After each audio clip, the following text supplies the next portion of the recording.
Bismillahirrahmanirrahim. Assalamualaikum warahmatullahi wabarakatuh. Alhamdulillahirabbil alamin. Allahumma shalli wa sallim ala sayyidina Muhammadin sallallahu alaihi wasallam wa ala alihi wa ashabihi ajma'in. Bersyukur kehadirat Allah Subhanahu wa taala, kita bisa berjumpa kembali sahabat pada video kali ini.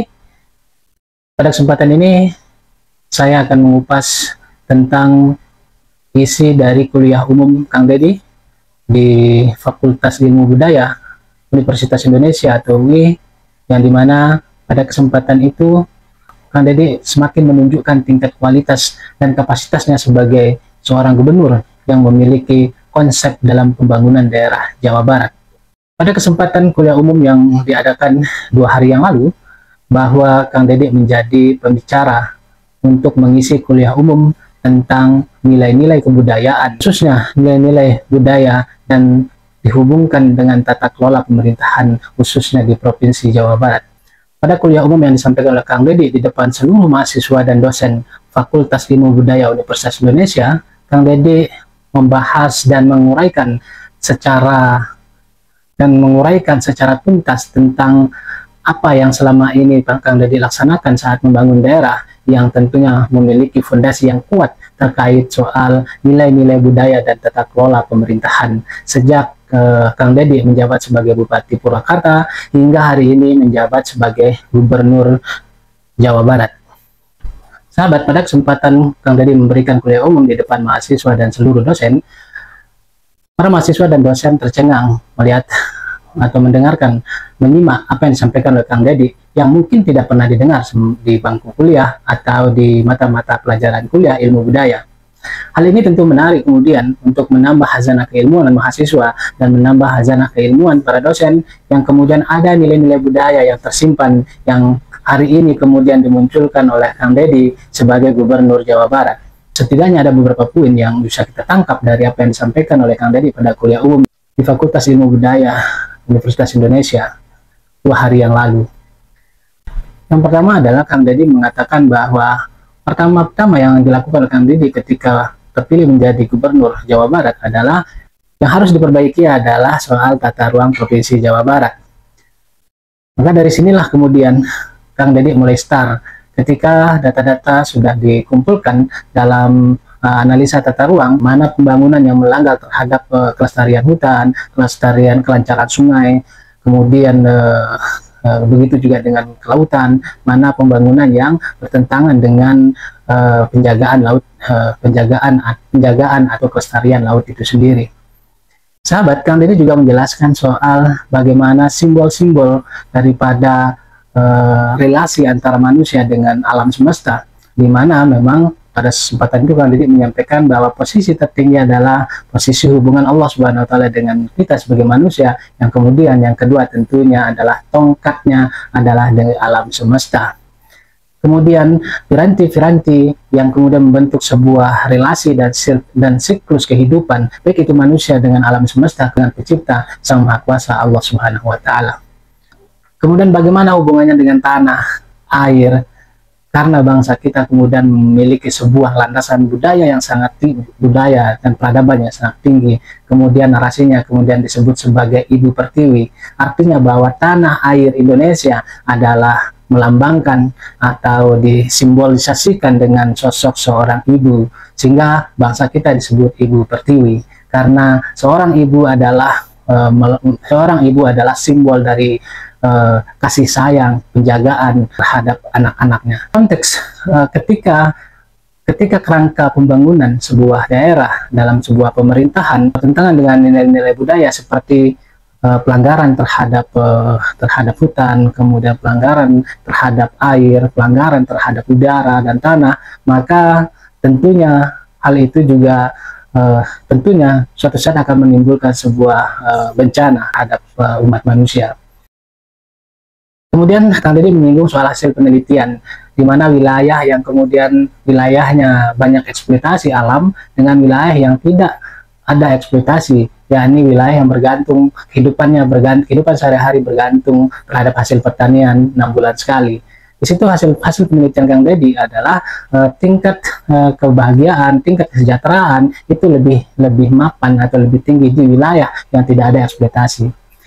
Artinya apa? Bahwa untuk mengembalikan ekosistem dan siklus kehidupan menuju kehidupan yang makmur adalah harus kembali kepada nilai-nilai budaya yang sudah diwariskan oleh leluhur kita. Karena semua negara yang maju adalah negara yang kembali menghidupkan dan berpegang teguh terhadap nilai-nilai kebudayaan yang ditinggalkan oleh leluhur. Sebut saja Tiongkok, Inggris, kemudian Prancis, dan beberapa negara maju yang tetap berpegang teguh terhadap nilai-nilai kebudayaan yang ditinggalkan oleh para leluhur mereka. Sehingga kita sebagai bangsa Indonesia, baik itu nilai-nilai budaya yang dimiliki tidak hanya Jawa Barat, tapi saya yakin menurut Kang Deddy bahwa nilai-nilai budaya yang merupakan kebudayaan yang sangat kaya di Indonesia dari Sabang sampai Merauke memiliki nilai-nilai budaya yang tinggi. Sahabat, Kang Deddy menyentil soal bagaimana eksploitasi yang hari ini marak dilakukan, kemudian tidak mendatangkan kesejahteraan, bahkan malah mendatangkan musibah dan bencana. Mengatakan saja bahwa negara selalu berhutang, padahal eksploitasi dilakukan berpuluh-puluh tahun, sudah bermiliaran ton emas kita diangkut keluar, bermiliaran ton nikel kita diangkut keluar, kemudian dan mineral-mineral lain diangkut keluar. Namun kesejahteraan jauh panggang dari api. Kemiskinan masih tinggi di Indonesia. Oleh karena itu menurut Kang Deddy, maka kita harus kembali kemudian pada nilai-nilai budaya untuk kemudian seperti merawat alam semesta sehingga terjadi siklus dan semua piranti-piranti ini menjadi satu kesatuan yang tidak bisa terpisahkan, baik itu laut, gunung, laut, hutan, gunung, udara, tanah, air harus kita jaga, kemudian harus kita rawat sehingga siklus kehidupan itu berjalan sesuai dengan kehendak yang Maha Pencipta dan alam semesta. Kalau dikaitkan dengan paradigma atau perspektif agama, ini selaras dengan apa yang disampaikan oleh Kang Deddy ketika kita melihat dari surat Ar-Rum, surat 30 di dalam Al-Quran, ayat 41, dalam firman-Nya Allah Subhanahu wa Ta'ala berfirman, A'udzubillahi minasyaitonirrajim, Bismillahirrahmanirrahim, Zaharal fasadu fil barri wal bahri bima kasabat aydin nas yuziquhum ba'dallazi amilu la'allahum yarji'un. Yang artinya kira-kira bahwa telah nampak kerusakan di darat dan di laut akibat ulah tangan manusia, sehingga Allah memberikan musibah atau azab agar mereka kembali kepada jalan kebenaran. Jalan kebenaran itu tentunya adalah jalan orang-orang yang soleh, jalan orang-orang yang diberi nikmat. Siapakah orang-orang yang soleh dan orang-orang yang diberi nikmat? Tentunya orang-orang yang menjaga relasi siklus kehidupan. Yang terakhir, sahabat, bahwa Kang Deddy menyampaikan satu prinsip bahwa alam semesta ini adalah sosok ibu yang kemudian prinsipnya adalah memiliki sifat kasih dan sayang. Itulah prinsip yang kemudian dalam menjalankan pemerintahan, baik itu di Kabupaten Purwakarta maupun di Provinsi Jawa Barat, memerintah dengan menjunjung tinggi nilai-nilai budaya kesundaan, kemudian memerintah dengan hati dan rasa. Begitu sahabat, untuk lebih lengkapnya, mari kita saksikan bagaimana isi kuliah umum Kang Deddy di Fakultas Ilmu Budaya di Universitas Indonesia, salah satu universitas ternama di Indonesia.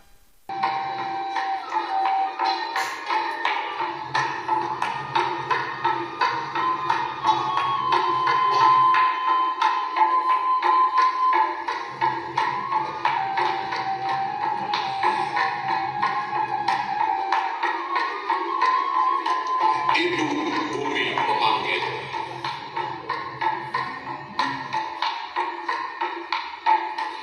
Dari rahim ibu yang sunyi, lahirlah bunyi lirih. Menyusup akar, gemanya menyebar, hutan, sawah, dan lewit yang sabar.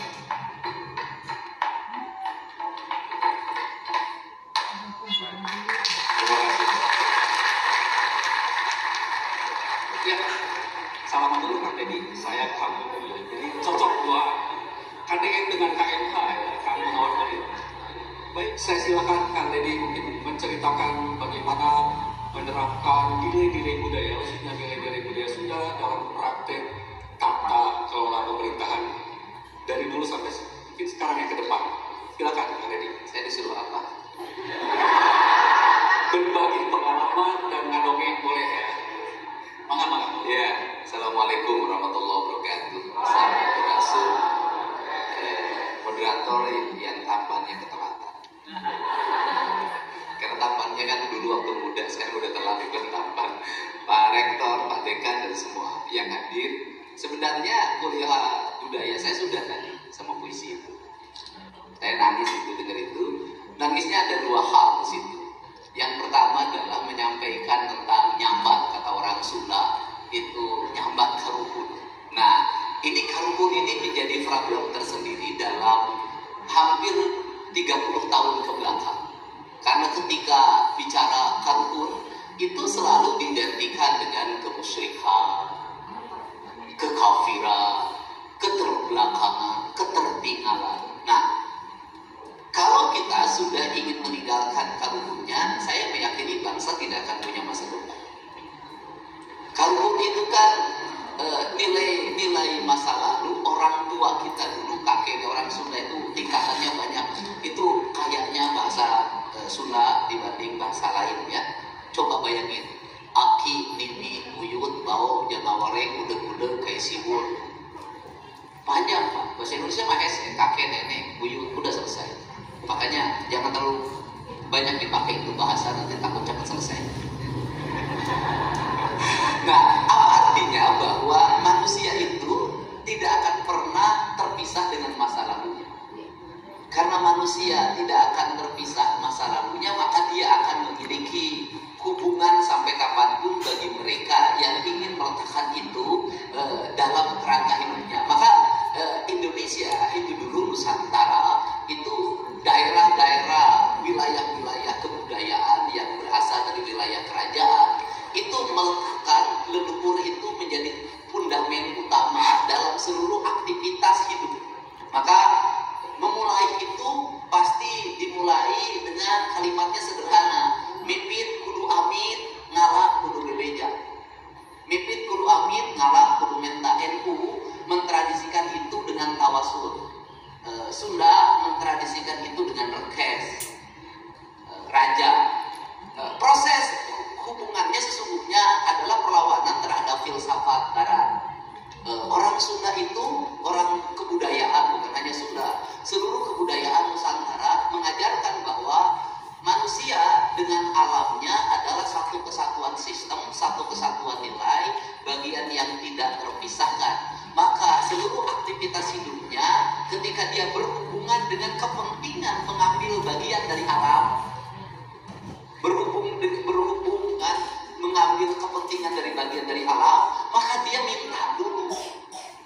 Maka tradisi minta itu membangun tradisi silaturahmi, itu tradisi saling mendekatkan. Nu jauh kurang deket, geus deket urang lain, geus lain urang pageukeun, geus paheut sini wangikeun. Artinya apa? Saya datang di sini bukan untuk merusak. Saya datang di sini hanya ingin menjadi bagian.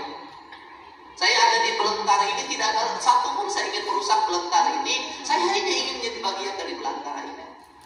Karena dia ingin menjadi bagian, maka dia bagian yang tidak terpisahkan. Maka dia berserah. Maka kalimatnya sederhana.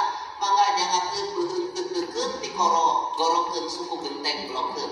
Bapak tahu urusan ini. Nanti jelasin lagi dalam kuliah bentuknya. Nah, kemudian bentuk penyerahannya itu maka disimbolisasikan dalam bentuk sasajen. Sasajen itu susungguh. Apa itu sasajen? Susungguh itu adalah persembahan sebagai bentuk penghormatan, bukan penghambaan, penghormatan. Maka nyangakeun salamar getih satetes, maka itu disimbolkan dengan bunga yang 7 rupa. Kemudian puncak dari simbol itu bagi orang Sunda itu yang puncak tertinggi dari sesajen itu adalah ayam dibakar, jadilah bakakak. Bakakak itu lambang penyerahan diri, dia sudah berserah, sudahlah. Makanya beuteun di korok-korok suku bentek blokeun terus hilanglah pengakuan dalam dirinya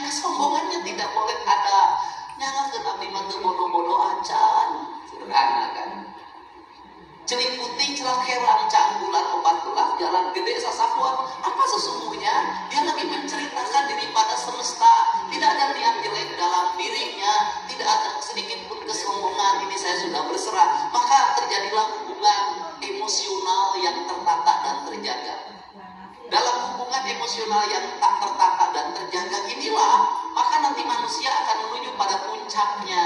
Maka menuju pada puncaknya itu dia akan menuju pada papat kalimat tunggal. Artinya dia sudah bersatu. Maka saya sejak dulu ketika saya jadi wakil bupati, jadi bupati pertama, meletakkan dasar pembangunan yang disebut visi. Itu cukup kalimat saya adalah visi pembangunan berkarakter. Sudah segitu saja. Karena apa sih ciri khas pejabat Indonesia? Ciri khas pejabat Indonesia itu bisa dilihat dari visi-visinya. Yang paling aneh, setiap kampanye visinya pas banyak banget. Mewujudkan Jawa Barat yang badatun tuai batu walaupun mukul arsiteknya beriman dan bertakwa. Saya lihat itu karya sastra, apa itu nonton, apa visi jahit. Sudah, apa sih manusia berkarakter itu? Manusia berkarakter itu kata orang Jawa disebutnya sangkan pada dumadi. Kata orang Sunda makanan, kata orang Sunda mah papat kalimat pancer. Papat kalimat pancer itu apa? Manusia harus bersenyawa dengan tanahnya, dengan airnya, dengan udaranya, dan dengan panas mataharinya. Maka orang yang sudah bersenyawa dengan ini, dia akan memiliki energi yang besar untuk apa? Untuk membangun piranti kehidupan sampai pada puncak kebahagiaan hidup. Puncak kebahagiaan hidup itu dimulai dari mana? Ya dari manusia itu secara sistemik. Maka dia pembangunan tidak boleh bertentangan dengan nilai tanahnya, pembangunan tidak boleh bertentangan nilai udaranya, pembangunan tidak boleh bertentangan dengan nilai airnya, pembangunan tidak boleh bertentangan dengan nilai panas mataharinya. Maka prinsip dasar saya sebagai orang Sunda, saya memandang alam ini adalah alam feminin, bukan alam maskulin. Maka karena alam feminin, kita tinggal pada sebuah alam feminin. Maka karena kita tinggal pada sebuah alam feminin, sikap kita pada alam yang kita tinggali ini, sikap kita pada alam yang kita pinjam untuk hidup kita bernapas dalam setiap waktu, perlakukanlah secara feminin. Orang tua dulu itu leluhur Sunda menyebutnya bumi ini Sunan Ambu. Apa itu Sunan Ambu? Indung maneh. Makanya bapak ai. Indung maneh bapak ai. Kunaon bapak ai? Pan ai teh boga indung we nama. Nah, makanya Sunan Ambu, maka Sunan Ambu Indonesia juga sama meletakkan dengan kalimat ibu pertiwi. Karena dia karakternya karakter perempuan, sampai-sampai pemahaman teologis orang Sunda memahami Tuhan itu juga lebih kuat sisi femininnya. Maka kok kakek saya dulu ngomong, jangan dicenakan Gusti mah urang manyuhunkeun roman jeung rohim nawe unggul. Artinya apa? Dia meminta sama Tuhan tidak boleh dulu menceritakan yang lain. Cukup kasih sayangnya saja udah cukup, jangan dulu yang lain-lain katanya. Nah, karena ini yang menjadi kekuatan utama adalah femininnya. Karena femininnya, maka kita melakukan harus dengan langkah-langkah feminin. Karena langkah feminin, prinsip pembangunannya apa? Saeutik mati loba nyesa. Apa itu artinya? Larangan kita untuk melakukan ekspor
Lama sekali ajaran adat ini mendapat tempat, bahkan tidak diakui di KTP. Kan lama, karena lama melakukan pencarian itu, kita keburu kerusakannya lama, terbengkalai. Maka sehingga pendekatan ketuhanan dalam perspektif ini tidak ada satupun yang memisahkan antara manusia dengan alamnya dan manusia dengan Tuhannya. Sesuatu yang manunggal itu bedanya. Sehingga kaum kebudayaan bertuhan itu adalah bertanah air. Kaum kebudayaan bertauhid itu adalah mencintai seluruh alam raya secara paripurna. Maka dia sudah melekatkan diri pada ketuhanan secara esensial. Itu bedanya. Kalau itu tidak spirit, maka seluruh perspektif hidup menjadi energi. Karena perspektif menjadi energi, sesungguhnya bicara tentang ini, maka kita bicara tentang produksi. Jadi ini kelandasan filosofi. Kemudian bicara produksi, maka lahirlah produksi. Maka leluhur kita ini sudah memiliki kecerdasan yang luar biasa. Dia mengerti betul bagaimana memproduksi rumah dalam perspektif kebudayaan. Maka setiap daerah memiliki perbedaan didasarkan pada karakteristik alam dan lingkungan. Filsafat Sundanya itu adalah ciri sabumi, cara sadesa, jawadah hukum biritna, sacarana lain tempat sejen tiga. Kacai jadi sarui, kadarat jadi salogam, pindah cai, pindah tampian, mi indung kawatu, mi bapak hajam. Apa sih problem dari sisi akademis?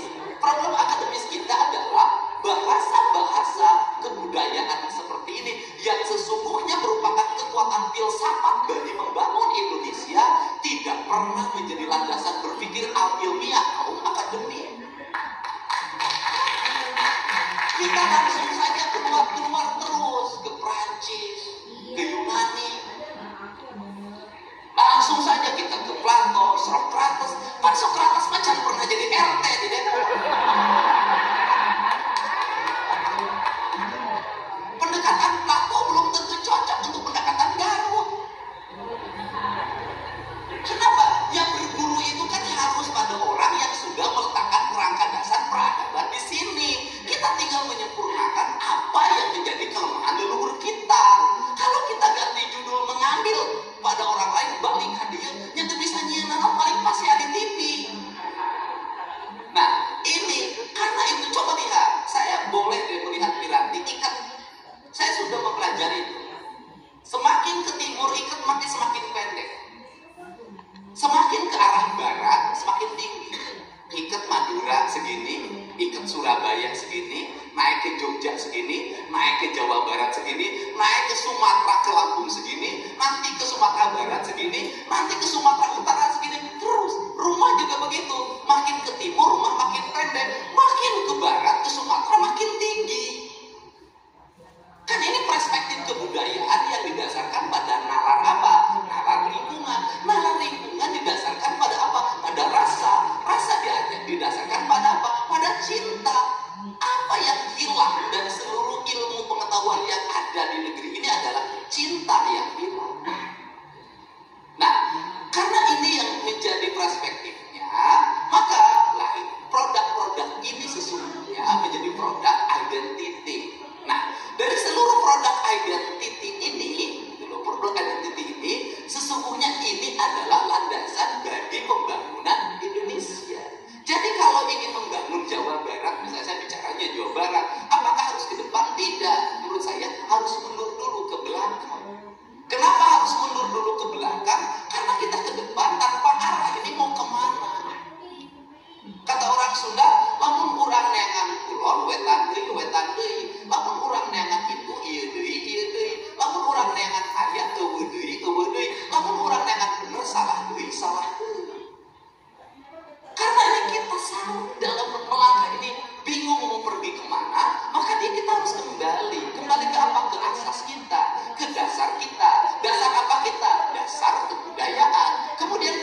itu ada ruang terbuka, sebutnya tepas.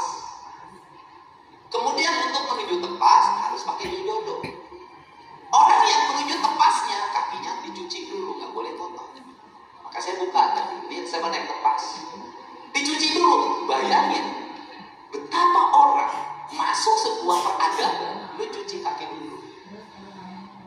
Kapan kaki kita dicuci? Kalau masuk ke pabrik ayam, kalau masuk ke peternakan sapi. Kalau masuk ke peternakan sapi, kaki kita disemprot, Pak. Mobil kita disemprot. Ketika dulu ada serangan penyakit kuku dan mulut dan kuku terhadap sapi Indonesia, semua orang Indonesia yang pergi ke Australia turun pesawat terbuka sepatu. Bayangin. Artinya dari sisi peradaban, kandang sapi jauh lebih bersih, lebih disucikan daripada rumah. Buktinya apa? Masuk peternakan yang dikelola secara profesional, Anda harus disucikan dulu, disemprot pakai desinfektan. Tapi masuk rumah, sepatunya langsung masuk. Berarti kita ini lebih melindungi peternakan ayam dibanding keluarga kita. Yang kedua, di ruang tepasnya itu adalah ruang yang terbuka. Semua orang bisa melihat. Semua orang bisa melihat, dia terbuka. Kenapa? Ini ruang terbuka. Ruang tengah adalah ruang yang dilindungi. Maka ditutup oleh pintu. Di atasnya itu dikasih dua jenis barang, yaitu bawang putih dan cabai merah. Dulu tahun 60-an sebutnya mengusir duri kuris. Tapi dalam perspektif saya, sesungguhnya orang tua kita lagi meletakkan bahwa tidak boleh ada unsur-unsur yang memiliki peredaran yang cepat dalam bentuk virus yang masuk ke ruang tengah. Maka ruang tengah menjadi ruang keluarga yang privasi dilindungi, yang masuk hanya keluarga. Setelah itu ada, tetapi anak-anak itu tinggal pada sebuah ruang tengah, dia tidur bersama. Kamar hanya dua, kamar ibunya dan nanti kamar calon pengantin kakak-kakaknya. Masuk dulu ke situ, setelah itu pindah.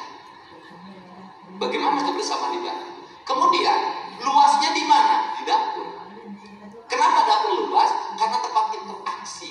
Makan di situ, sendaguro di situ, seluruh kekayaan di situ.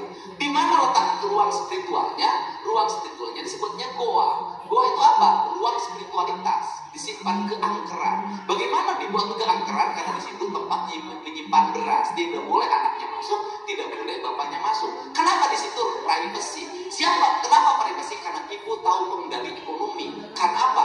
Goa itu adalah sakral. Maka sedikit banyaknya beras itu hanya ibunya yang tahu, anak-anaknya tidak boleh tahu, suaminya tidak boleh tahu. Kenapa? Kalau dalam bahasa sekarang, ini adalah devisa negara, devisa keluarga. Ibu yang punya rasa dan cinta untuk mengatur.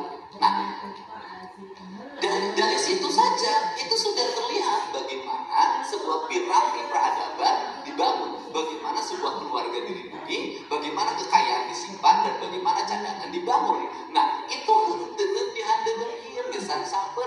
Untuk siapa itu? Untuk disamper. Samper siapa? Generasi berikutnya. Jagulan kuda di hajuan sia gesan alahan sama. Nanti juga pada akhirnya apa yang disimpan ini tidak bisa dieksploitasi. Kita akan memetik hasilnya. Hasilnya dari mana? Di turuban kumandepun di wadahan cukup manik astagina dibuka kudu ngaliwat anu weruh kasempurna anu apal kabasana nu rancing asrasana puta putu 3.000 pegawat sabidak 5 nu hayang dilalakonkeun. Apa itu? Peradaban kehidupan masyarakat Jawa Barat itu cukup menggunakan aliran air sebagai bentuk energi peradaban, yang di situ dia akan melahirkan listrik, di situ akan melahirkan pertanian, di situ akan melahirkan peternakan, transportasi publik dan sejenisnya. Jadi kemakmuran itu bisa diraih tanpa melakukan eksploitasi dan sumber daya itu dimiliki. Kemudian pertanyaannya, siapa yang paling mengerti dalam merumuskan kemakmuran itu? Yang uang saya. Siapa uangnya? Uang Anda. Itu uang saya. Belanda itu meletakkan tata pemerintahan, tata pembangunan dalam kerangka itu.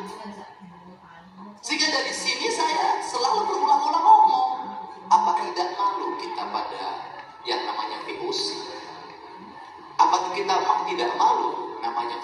kolonialisme Belanda. Kenapa? Dia hanya mengandalkan hasil perkebunan teh dan karet untuk membangun sebuah peradaban yang luar biasa. Dari mulai peradaban pangkalan udara, peradaban transportasi jalan, peradaban transportasi kereta api, peradaban transportasi kapal, sampai peradaban bangunan, sampai peradaban listrik, sampai peradaban perguruan tinggi. Dia hanya mengelola perkebunan. Dari perkebunan itu Belanda bisa membangun nilai-nilai keuangan yang sangat tinggi, bisa mengisi keuangan di negerinya, dan bisa membangun di sini. Uang kita dibagi dua, dikirim ke Walanda dan di sini. Kok masih bisa peninggalannya sampai sekarang? Pertanyaannya adalah kita yang jor-joran eksploitasi dari dulu, yang setiap waktu justru kita defisit utang dan rumah. Saya tidak meyakini bahwa eksploitasi yang berlebihan itu akan melahirkan kemakmuran. Saya tidak meyakini. UI silahkan lakukan riset di daerah-daerah yang lingkungannya dieksploitasi dan di daerah yang lingkungannya dirawat, mana rakyatnya yang lebih bahagia dan lebih makmur. Silahkan. Saya punya di sini. Kenapa? Itu bisa dilihat. Gak usah jauh-jauh, cukup sana aja ke kampung adat, ke Cipta Gelar, ke Sinar Resmi, daerah yang tidak melakukan eksploitasi apapun. Masyarakatnya hidupnya hanya dari bercocok tanam, padinya panennya 6 bulan sekali, tapi bisa masyarakatnya hidup tanpa kekurangan, memiliki cadangan pangan 50-100 tahun ke depan. Apa sih yang hilang dari sistematika yang kita jalani? Kalau dalam bahasa kaidah agama, keberkahan. Kalau kaidah kebudayaan, karahayuan. Kenapa karahayuan? Karena kita itu lupa membangun dengan meninggalkan siapa diri kita. Terakhir, feminisme itu dalam kaidah kebudayaan itu ada wujudnya sebenarnya. Maka feminisme itu diwujudkan itu dengan penguasaan wilayah laut. Maka lahirlah Nyi Ratu. Maka orang Sunda dan wilayah pesisir itu tidak pernah bilang nyai, pasti bilang ibu. Kenapa bilang ibu? Itu adalah bentuk penghormatan. Kenapa? Karena dia adalah yang diibukan. Artinya bahwa keberadaannya itu memiliki aspek pelindungan. Sesungguhnya adalah bukan pada sosok makhluknya, tetapi laut itu bagi kaum pesisir itu adalah ibu. Bagi kaum pesisir, laut teh induk. Bagi kaum pesisir, laut teh adalah sunan. Maka dia adalah refleksi dari kecantikan. Karena refleksi dari kecantikan, maka siapa yang hanya akan bisa memahami dia? Hanya orang yang punya rasa. Maka interaksi yang disebut dengan acara ruatan laut itu sesungguhnya adalah ruatan interaksi antara yang tumbuh dan ditumbuhkan, antara yang melaut dan yang dilautkan. Sesungguhnya itu adalah proses dialektika antara manusia dengan alam, bukan apapun. Maka pelukis membuat simbolisasi, kan, jadilah wujud. Kesesatannya di mana? Pemahaman filsafat filosofi Ibu Ratu itu sebagai simbol dari kecantikan, keindahan dan kekayaan laut. Penyesatannya di film. Filmnya apa? Nyibloro. Itu yang bikin kacau. Jujur aja, itu mengacaukan sebuah sendi dasar tentang feminisme. Kenapa? Penuh dendam, penuh kebencian, sehingga ini kekacauan ini melahirkan kesesatan dalam berpikir. Pada akhirnya dibenturkan dengan nilai-nilai syariat, jadilah kemusyrikan. Kan itu. Nah, kemudian simbolisasi di Jawa Barat lebih lengkap sebenarnya. Simbolisasi gunung itu tadi, gunung itu disimbolisasikan dengan namanya abah. Abahnya siapa? Bapak. Bapaknya siapa? Siliwangi. Silangnya siapa? Mau. Siapa itu? Prabu. Siapa itu Prabu? Lumagege Lewu. Simbolisasinya apa? Raja itu memilih dia moksa untuk bersatu dengan seluruh semesta gunungnya dibanding dia masuk dalam konflik politik yang berkepanjangan. Begitu. Sebenarnya itu sebuah pilihan bagi orang Sunda. Orang Sunda itu menggambarkan diri kajen deui ancur bareng jeung gunung daripada kudu pasea jeung baraya. Tapi yang sekarang nggak boleh ditiru, itu ciri manusia yang tidak mau berkonflik. Nggak akan kebagian kalau begitu. Nah, saya termasuk tidak mau ikut itu. Nah ini maka simbolisasinya adalah gunung dan laut. Gunung lambangnya harimau, laut lambangnya Nyi Ratu. Maka ini yang disebut yin dan yang, maskulin, feminin, dan ini adalah alam keseimbangan. Jadi apa yang harus dilakukan oleh Fakultas Kebudayaan dan seluruh jajaran pemerintah di Provinsi Jawa Barat adalah mengembalikan kembali keseimbangan. Maka keseimbangan itu saya mulai dengan apa? Dengan melakukan perubahan tata ruang, mengeluarkan peraturan gubernur larangan alih fungsi lahan. Karena saya melakukan keseimbangan, tetapi karena alamnya alam pancaroba, maka pemimpin telah diharap kudu jadi panuntun, di tukang berubah jadi mengadorong, gitu kan, digigir kudu jadi pamanggul. Apa artinya? Maka saya harus tampil untuk melakukan action secara personal. Karena apa? Karena anggarannya tidak ada. Kalau rapat dulu tidak akan pernah beres, maka saya turun untuk bongkar.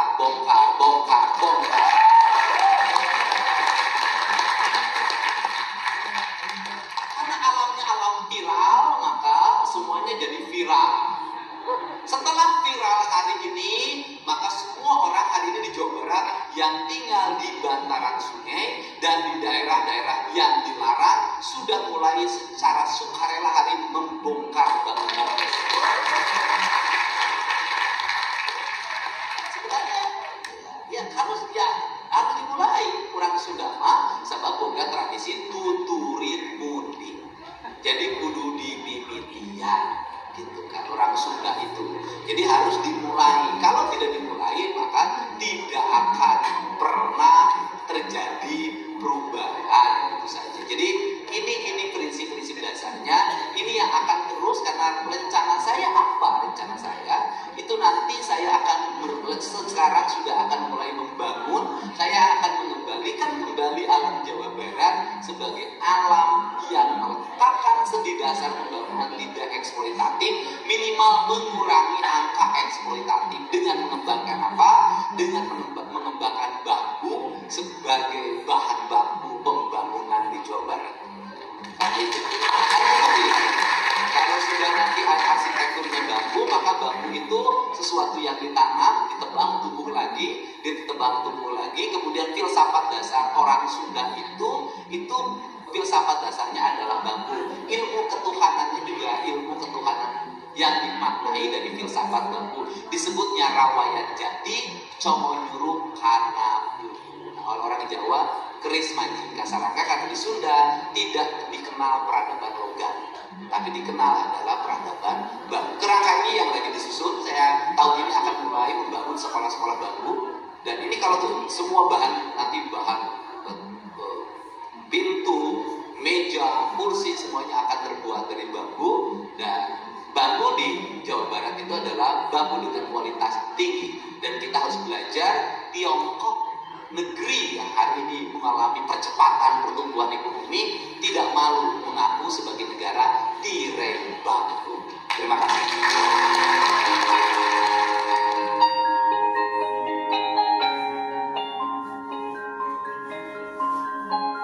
Baik sahabat, itulah tayangan video terkait tentang kuliah umum Kang Dedi di Fakultas Ilmu Budaya Universitas Indonesia. Bagaimana menurut sahabat? Silakan ketik di kolom komentar, kita berdiskusi di kolom komentar. Semoga video kali ini bermanfaat. Baik, demikian dulu sahabat video kita kali ini terkait soal materi ya, terkait soal kuliah umum Kang Dedi di Fakultas Ilmu Budaya Universitas Indonesia. Semoga bermanfaat dan sahabat tetap semangat, merdeka dalam berpikir, objektif dalam penyajian, sadar dalam bertindak. Wallahu a'lam bishawab, billahi fi sabilil haq, fastabiqul khairat. Assalamualaikum warahmatullahi wabarakatuh.